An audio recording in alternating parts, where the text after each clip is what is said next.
Everyone, good morning, welcome back to my YouTube channel. તો આજનો દિવસ મેં કીધું આજે મને થયું કે હું વ્લોગ સ્ટાર્ટ કરી દઉં, એટલે મેં વ્લોગ ચાલુ કરી દીધો છે. અને હજી ઘરનું બધું કામ મારે બાકી છે.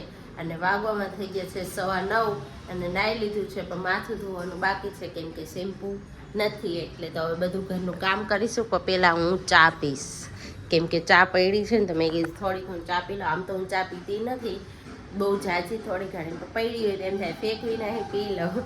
તો સરસ મજાનું મોર્નિંગ થઈ ગયું છે અને દિવસો ચાલુ થઈ ગયો છે. આજે દશામાનો વ્રતનો બીજો દિવસ છે, તો સરસ મજાનું ચાલે છે. તમે કોઈ રહ્યો છો કે નહીં મને કમેન્ટમાં કહેજો. અને મારા સામેના ઘરે રહ્યા છે તો હું તમને પછી બતાવીશ. ત્યાં દશામાં બેસાડ્યા છે તો પછી હું તમને બતાવવા જઈશ. ઓકે, તો હવે પહેલાં આપણે ઘરનું બધું કામ કરી લઈએ. અને કોણ એમ કહે છે કે 2 જણા હોય ને તો કપડાં ના હોય. જુઓ, આ મારા કપડાં છે, અમે 2 માણા રહીએ છીએ ને તો ભાઈ કેટલા બધા કપડાં છે જુઓ. એટલે મારી એવી ઈચ્છા કે મારે તો વોશિંગ મશીન એટલે કપડાની ઝંઝટ તો જાય. તો હવે સરસ મજાના ચલો પહેલાં હું ચા પી લઉં અને પછી હું આગળનું બધું કામ. કચરા પોતું થઈ ગયું છે અને હવે કપડાં બાકી છે, તો મેં કીધું પહેલાં હું કંઈક ખાઈ લઉં. તો જો મલાતજની પ્રસાદી આવી છે સુખડી, તો મેં કીધું થોડીક ખાઈ લઉં અને પછી હે ને કપડાં ધોવા જાઉં કેમ કે ભૂખ લાગી હે. કે હું સવારમાં નાસ્તો નહીં કરતી, હું ખાલી ચા જ પીવું, એટલે મેં મોડેકથી ખાઉં. તો થોડીક મેં કીધું પ્રસાદી ખાઈ લઉં ને પછી કપડાં ધોવા જાઉં. હજી કપડાં ધોઈ રહી છું અને જો વરસાદ આવી ગયો છે. કપડાં ક્યાં નાખવાના છે કંઈ ખબર નહીં. અને જો જેઠાલાલ ચાલુ કરી દીધું છે. વાગી ગયા છે જો 11:15 થયા છે અને સરસ મજાનું બધું કામકાજ પતી ગયું છે. અને શિવાંશભાઈને રમાડી આવ્યા છે અને થોડીક વાર પછી પાછો લાવી દેવું રમાડવા માટે. પછી ખાવા બેસી ગઈ છું અને આ વખતે મેં લીધું છે કેક. મેં કીધું થોડું કેક ખાઈ લઉં. આવું હું ખાઈશ તો હું શું ડાયટિંગ કરીશ બોલો. અને બહાર ઝરમર વરસાદ આવે છે અને કપડાં નાખવાના બાકી છે, ધોવાઈ ગયા છે. હવે જોઉં ક્યાં નાખું, બારે નાખું કાંઈ નાખું, ક્યાંક તો નાખવા જોઈશે. અને મારા કાનુડાના વાઘા બી ચેન્જ કરવાના છે તો એ કરીએ અને પછી રસોઈ કરીશું. ઓકે, પહેલાં ખાઈ લો કેક. તો હાલો બધા કેક ખાવા. રસોઈનો ટાઈમ થઈ ગયો છે અને આજે શાકમાં બનાવવાનું છે ભીંડા. તો મેં લઈ લીધા છે ભીંડા સુધારવા માટે, પણ ચાકુ ભૂલી ગઈ છું. પહેલાં સાફ કરી નાખું અને પછી ભીંડા સુધારી નાખું અને પછી રોટલીનો લોટ બાંધી નાખીશ.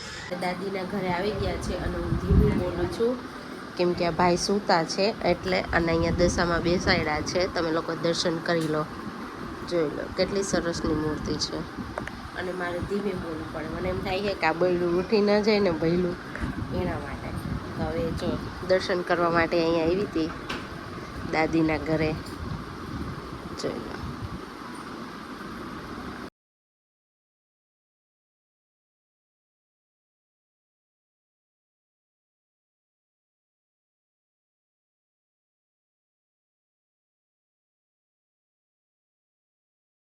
જે જમવામાં બનાવ્યું છે ભીંડાનું શાક, રોટલી અને મરચું સાથે છે છાશ. તો ચાલો તમે બધા જમવા. શિવાંશભાઈ રમવા આવી ગયા છે પાણીમાં છપછપિયા કરીને. કા રમવા આવ્યો છો? રમવા આવ્યો છો? રમવા આવ્યો છો? શું કરસ? હા, શું કરતો હતો? ઓહો ઓહો. તો જો એ રમવા આવ્યો છે, નાઈ લીધું છે એટલે અજીબ લાગે છે ને એટલે જુએ છે. ચલો માસા પાસે જઈએ, ચલો. ઓકે ચાલ. આજે બપોરે ઊંઘી નહીં અને અત્યારે 4:15 થઈ ગયા છે.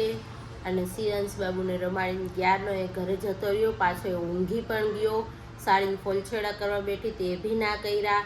એક રીલ શૂટ કરી ખાલી. અને બસ શું કરું કંઈ ખબર નહીં પડતી, કંઈ આઈડિયો નહીં આવતો. તો એમ થાય મસ્ત મજાની ચા પીએ કે હાર્દિક સાહેબની રાહ જોઈએ આવે પછી ચા પીશું. કેમ કે એ જમીન ગયા છે, ખબર નહીં ક્યારે આવે. કેમ કે આજે ગુરુવાર છે એટલે એનું કાંઈ નક્કી નહીં કે ક્યારે આવે ક્યારે નહીં. તો શું કરું ખબર નથી પડતી. 4:15 થઈ ગયા છે અને કંઈ મગજ કામ નથી કરતો. તો મેં કીધું મસ્ત પહેલાં ચા પીએ પછી કંઈક. તો મારા એક માટે ચા મૂકી દીધી છે અને હાર્દિક માટે દૂધ કાઢી લીધું છે. એ આવશે તેને ચા બનાવી દઈશ. અને જેટલા કપડાં સુકાણા છે ને બધા લઈ લીધા છે ને થોડા ઘણા, અને હજી ભીના છે તો અડધા સુકાય છે. આવ્યો થોડીક વાર વરસાદ આવ્યો પછી ના આવ્યો. તો હવે ચા પીશ પછી કપડાં સંકેલીશ જેટલા છે એટલા. અને હજી આજે સવારે એક મલાતેજની પ્રસાદી પૂરી થઈ તો બીજી આવી ગઈ છે સિદ્ધિવિનાયકની. જો તો સિદ્ધિવિનાયકની પ્રસાદી આવી ગઈ છે તો આ ખાવાનું છે. હમણાંથી મને હે ને બહુ સ્વીટ ખાવાની ઈચ્છા થાય તો હે ને બહુ કંઈક ને કંઈક સુખડી દેવું બનાવતી હોય. ક્યારેક હાર્દિક લેતો આવે એટલે ચાલે છે. તો ચાલો તમે બધા ચા પીવા. અને જો અહીંયા બ્લોગ ચાલુ છે. મારે એક જ કામ હે, બ્લોગ જોવાનું ને બ્લોગ બનાવવાનું. દીવા કરીને હું સીધી રસોઈ કરવા બેસી ગઈ છું. 7:30 થયા છે અને પેલા લોટ બાંધી લઉં. અને આજે બનાવવાનું છે રવૈયા બટેકાનું શાક. હાર્દિકને ફોન કર્યો હતો કે શાક રોટલી બનાવજો, પણ હું શાક રોટલી બનાવું છું. અમે કીધું પેલા લોટ બાંધી લઉં, કેમ કે એટલે વહેલું બનાવું છું, સામે આરતીમાં જવાનું છે. એટલે મેં કીધું તું લોટ બાંધી નાખો, શાક વઘાર નાખું, આવીને રોટલી કરીશ. એટલે ફટાફટ મેં કીધું લોટ બાંધ નાખું અને મેં દીવા કરી નાખ્યા છે. અને હાલ તમને સંભળાતું હશે પાછળ હનુમાનજીનું વાગે છે, એટલે તો પેલા ફટાફટ લોટ બાંધું અને પછી શાક સુધારીને જમીને ફ્રી થઈ ગયા છીએ. અને અહીંયા આપણે બ્લોગનો એન્ડ લેવાનો છે. આઈ હોપ કે તમને મારો આજનો બ્લોગ ગમ્યો હશે. જો ગમ્યો હોય તો લાઈક, કમેન્ટ, શેર અને સબસ્ક્રાઈબ કરવાનું ભૂલતા નહીં. તો મળીએ નેક્સ્ટ બ્લોગમાં. ત્યાં સુધી બાય બાય. જય દ્વારકાધીશ.